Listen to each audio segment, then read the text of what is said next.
날마다 솟는 샘물과 함께하는 오늘의 말씀입니다. 8월 12일 월요일 오늘의 말씀은 빌립보서 4장 1절부터 9절까지입니다. 제4장.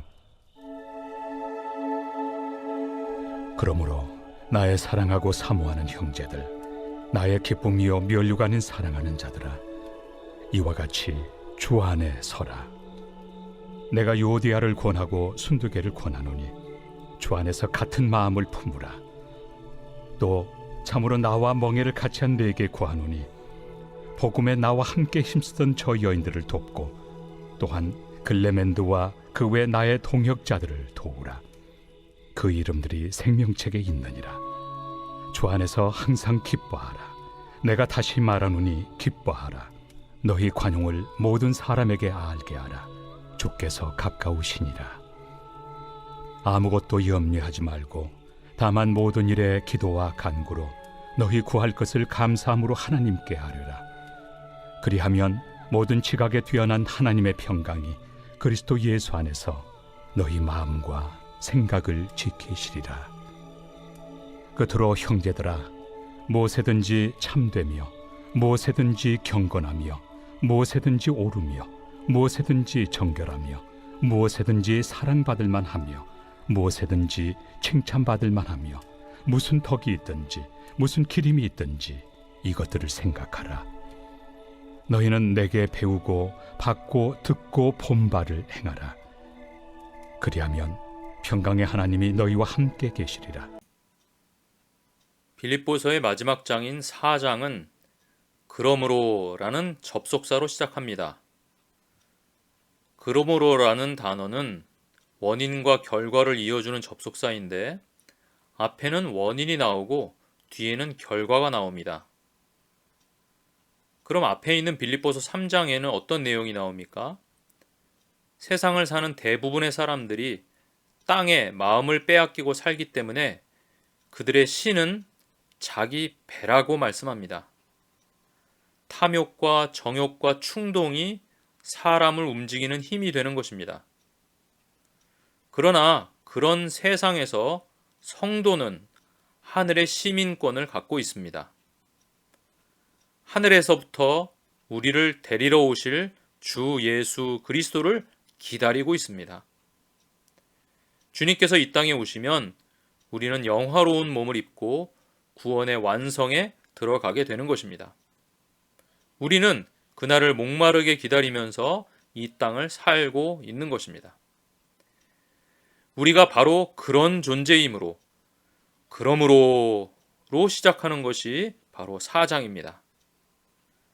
그 근거에 이어 여러 행실에 대한 권면과 적용에 대해 말씀하는 것이 4장 앞부분의 흐름입니다. 1절을 보세요.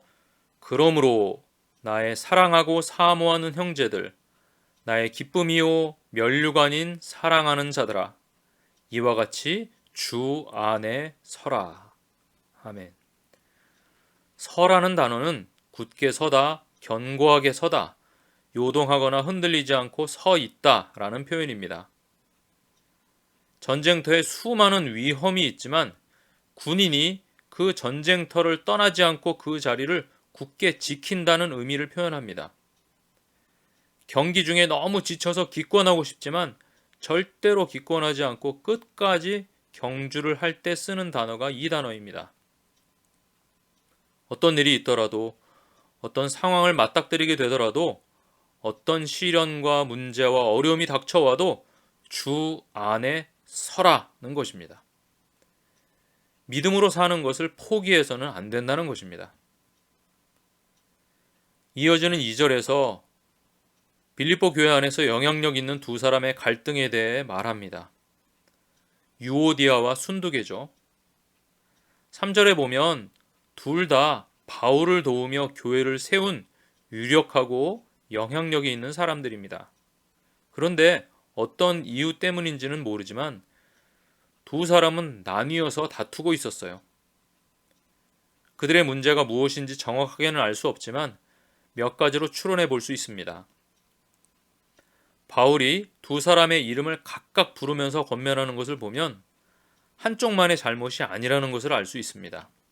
두 번째로 그 문제의 근원이 진리를 떠난 문제이거나 행실을 잘못한 문제였다면 바울이 반드시 그것을 다뤘을 것입니다.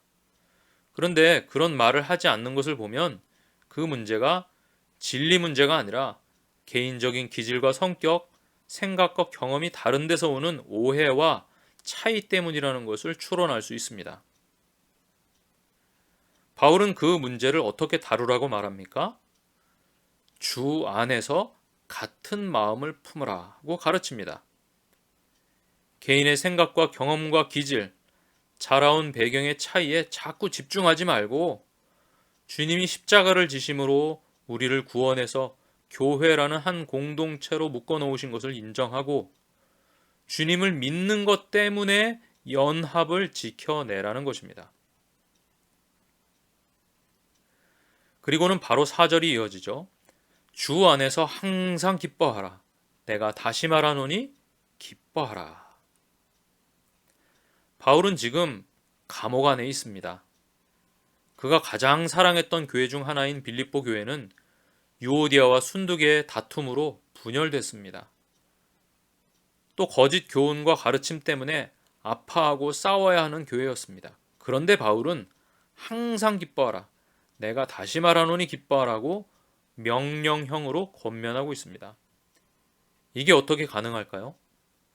본문에 그 답이 있습니다. 바로 주 안에서입니다. 우리가 이 땅을 살아가면서 기뻐질 때까지 기다리지 않고 항상 기뻐할 수 있는 이유는 바로 예수 그리스도입니다. 주님 안에 있는 주님이 주신 기쁨으로 기뻐하고 주님과 함께 기뻐하고 주님의 능력, 주님의 다스리심으로 인해 기뻐하라는 것입니다. 바울은 이렇게 기쁨을 권면한 다음에 너희 관용을 모든 사람에게 알게 하라고 말씀합니다. 기쁨과 관용이 별개의 주제 같아 보이지만 사실은 한 묶음입니다. 우리 삶에서 관용을 잃어 기쁨이 없는 경우가 참 많아요. 어떻게 기뻐하되 항상 기뻐할 수 있을까요? 모든 사람에게 대해 관용하는 것입니다. 주님께서 가까우시니 관용하라. 이어지는 6절 7절에서는 아무것도 염려하지 말고 감사함으로 기도하라. 염려 때문에 기쁨이 사라지죠. 그럼 어떻게 염려를 없앨 수 있을까요? 그렇습니다. 바로 기도입니다. 모든 염려를 주님께 다 맡기고 기도하는 것입니다. 감사함으로 기도하는 것입니다.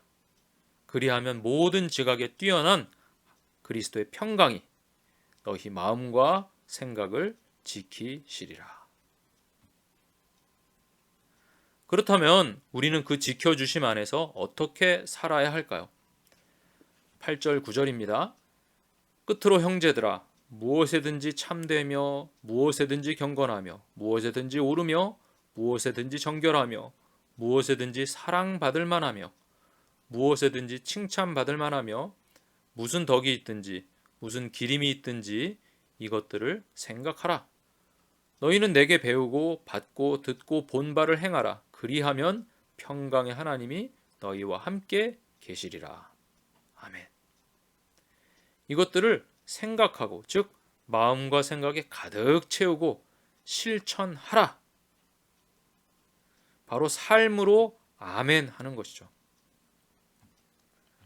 사랑하는 성도 여러분, 오늘도 주님께서는 바울을 통해 우리에게 말씀하십니다.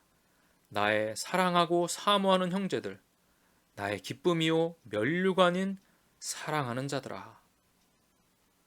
주님 안에 굳게 서서 같은 마음을 품고 항상 기뻐하며 관용하고 기도하며 생각하고 실천함으로 나 같은 죄인 구원하시고 우리 안에서 새 일을 행하고 계신 주님과 멋진 동행을 이루며 귀하고 아름다운 열매 맺기를 주님의 이름으로 축원합니다. 하늘에 계신 우리 아버지, 아버지의 이름을 거룩하게 하시며 아버지의 나라가 오게 하시며 아버지의 뜻이 하늘에서와 같이 땅에서도 이루어지게 하소서. 오늘 우리에게 일용할 양식을 주시고 우리가 우리에게 잘못한 사람을 용서해 준 것 같이 우리 죄를 용서해 주시고 우리를 시험에 빠지지 않게 하시고 악에서 구하소서. 나라와 권능과 영광이 영원히 아버지의 것입니다. 아멘.